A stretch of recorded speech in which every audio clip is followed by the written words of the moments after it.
After a good amount of use, driving in dirty conditions, or maybe just a couple of crashes, you may have noticed your RC suspension isn't working as smoothly as it once did, causing limited suspension travel, or maybe a lack of suspension rebound, or maybe just an overall reduced driving performance. That's why today we're going to show you how to check for suspension binding in your RC vehicle, and of course, how to fix it.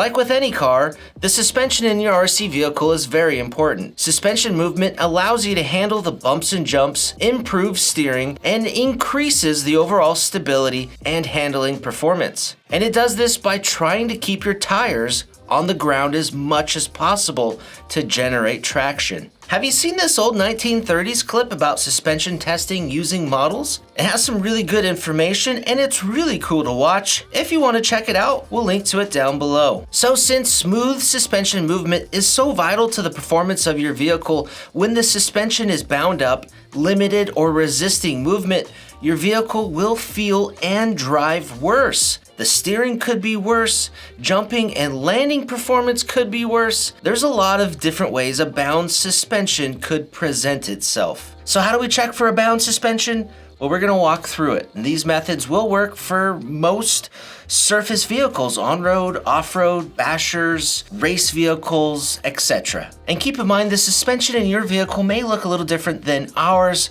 because there's a lot of different ways to design and engineer a vehicle's suspension. But the principles that we're going to talk about will stay the same. First, you are going to need some common hex and nut driver tools for your vehicle. Having a car stand handy is also going to be helpful, and you should probably have your owner's manual there for reference when you disassemble and need to reassemble your vehicle afterwards. There are a lot of different areas in a vehicle suspension that could be binding, so we're just going to walk through it one by one. How to check for suspension binding. We start this off by removing the tires first to remove unnecessary weight from the suspension. Next, we want to remove the shocks to check only the mechanical parts of the vehicle. Some vehicles have different length shocks on the front and the rear, so pay attention to this when you reinstall them later. Now, we want to lift the suspension arm up and see if it drops back down. If there is no binding, the suspension arm assembly will freely drop under its own weight. The same goes with a solid axle underneath a monster truck or a rock crawler.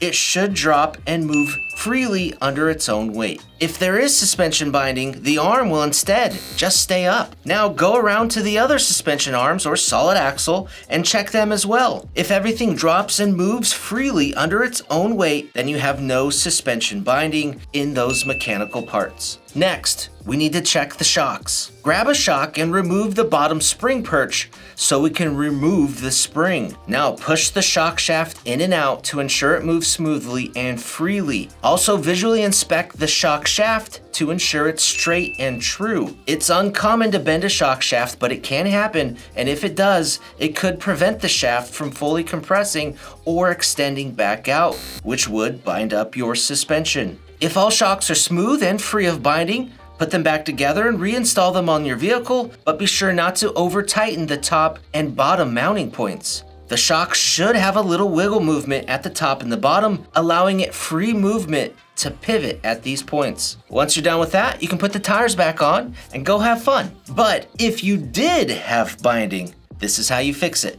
Continuing with the shocks, if you did have a bent shock shaft, it needs to be replaced with a brand new one. If your shocks are fine, but you did have some binding in those mechanical suspension parts, we'll need to do a little troubleshooting to pinpoint exactly where that binding is coming from. If your vehicle has sway bars, disconnect it from the suspension arms and ensure the bar moves up and down freely. If it's bound and tight, we'll need to adjust the attachment screws until the bar moves freely. Most commonly with independent suspensions, the binding is due to a bent hinge pin. Hinge pins need to be straight and true to allow the other parts to rotate on them. Because of this, replace any bent hinge pins with brand new ones. Sometimes you'll find the hole for the hinge pin just too small, making it tight, leading to binding. This can happen on a suspension arm or on a hub. To help with this, you can pick up a hole reamer that will clean out any debris from the hole and open it to the exact size of your hinge pin. You can also use a drill bit, but it must be the exact size of your hinge pin. Otherwise, you'll make the hole too big, leading to suspension slop,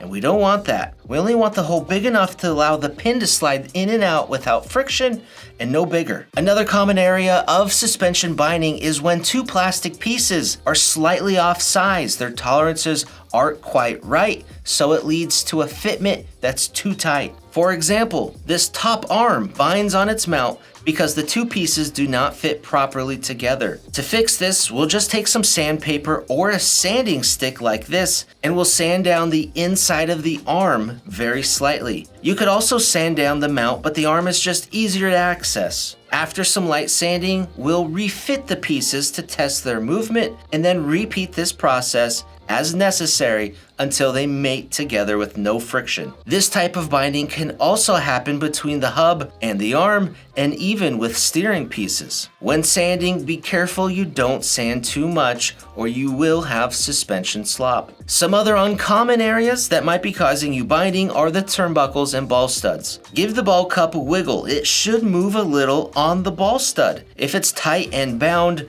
pop off the ball cup and clean the inside of it and the top of the ball stud. Sometimes dirt can just collect in there. You can also try replacing the ball cup with a new one. If the turnbuckle has been over tightened, sometimes it can go through the ball cup and hit the ball stud. If this is the case, loosen the turnbuckle or replace it with a shorter one. If nothing else works, maybe the tolerances with the ball cup are just off slightly. So you can try pinching the ball cup a little, and that may help loosen it if it's overly tight. With turnbuckles that use a captured rod end and pillow ball, it is also possible to over tighten the turnbuckle, so you know what to do. It's also possible that the two pieces are just dirty, so clean them out like mentioned before. Also be careful not to over tighten down the screw when attaching the link, and always ensure it wiggles a little when you're done attaching it. This is also important for rock crawlers with link suspension and vehicles with trailing arms. The link suspension on a rock crawler could also be bound up if the links are not a symmetrical size left to right. In that case, you can use calipers or some sort of link measuring tool like this Link Master to measure and reset the link size correctly. Vehicles that use a pillow ball hub may experience binding if the ball is too tight. To fix it, when tightening the pillow ball nut that's inside the hub, tighten it down all the way, but then back it out maybe half a turn. The pillow ball should have a little play inside that hub so it moves freely and drops under its own weight. Lastly, another area of binding, although uncommon, are plastic telescoping drive shafts. If these drive shafts don't slide in and out smoothly, they may cause binding as your suspension moves up and down. To fix this, sand down the outside of the male piece slightly and then test the fitment. The two pieces should slide together without any friction. Just repeat this process as necessary, but be sure you don't sand too much. Now I know this seems like a lot to check, but always check those suspension pins first. I like to go from the inside and then work my way out. And then if I still haven't found it, I'll go up top to the link or upper arm, however the vehicle does it. Just be careful not to over tighten any screws when reassembling, especially the two shock mounting points. Give them one last wiggle when you're all done, and you should be bind free. I hope this video has been helpful for you guys. Give it a like if it was, hit that subscribe button if you haven't, and leave us any questions or comments down below. I'm Brett from AMain Hobbies. Thanks for watching.